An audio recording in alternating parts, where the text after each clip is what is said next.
ঋতু, কই রে মা ঋতু? আরে মাস্টার সাহেব, আসসালামু আলাইকুম। ওয়ালাইকুম আসসালাম।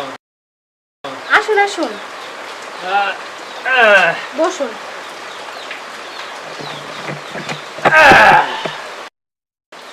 খুশির খবর আছে ভাবি, তাই এই বৃষ্টির মধ্যেও না এসে পারলাম না। কিসের খুশির খবর স্যার? এই তো মামুনি চলে এসেছে। আরে খুশির খবর তো তোমার। খুশির খবর আমার? হ্যাঁ, তুমি জিপিএ 5 পেয়ে পাস করেছো।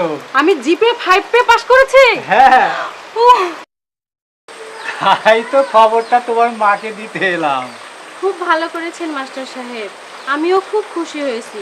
আজ যদি ঋতুর আব্বা বেঁচে থাকতো। সবই আল্লাহর ইচ্ছা। এখন ওসব নিয়ে চিন্তা করবেন না, মেয়েকে নিয়ে স্বপ্ন দেখেন। এই মেয়েই সব দুঃখ দূর করে দেবে ইনশাল্লাহ।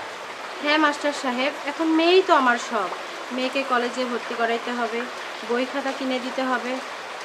আমি একা মেয়ে মানুষ, কিভাবে যে কি করব। আপনি ওসব নিয়ে ভাববেন না ভাবি। ঋতুর বাবা ছিলেন আমার বড় ভাইয়ের মতো। একসঙ্গে অনেক বছর চাকরি করেছি আমরা। আমার অনেক আপদ বিপদে তিনি আমার পাশে ছিলেন। তাই বলি কি, ঋতুর কিছু দায়িত্ব আমাকে দিতে সংকোচ বোধ করবেন না। এবার আমি নিশ্চিন্ত হলাম। ঋতু, জামা তো স্যারের জন্য এক কাপ চা নিয়ে আয়। ঠিক আছে মা। আরে আরে, না না মা, ভাবি আজ আর চা খাবো না। আমার ছাত্র আবার বসে আছে, আমি যে এখন পড়াতে লাগবো। বেশি দেরি হবে না স্যার। আর একদিন এসে চা খাবো রে মা। হ্যাঁ, কতদিন পরে আছে। ভাবি আজ তাহলে আমি আসি। আচ্ছা ঠিক আছে। হ্যাঁ, আসসালামু আলাইকুম। ওয়ালাইকুম আসসালাম।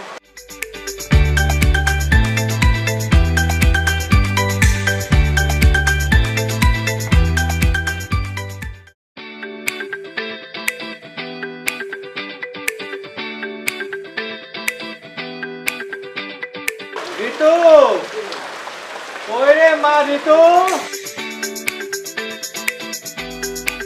আরে মাস্টার সাহেব, আসসালামু আলাইকুম। ওয়ালাইকুম আসসালাম। আসুন আসুন, বসুন।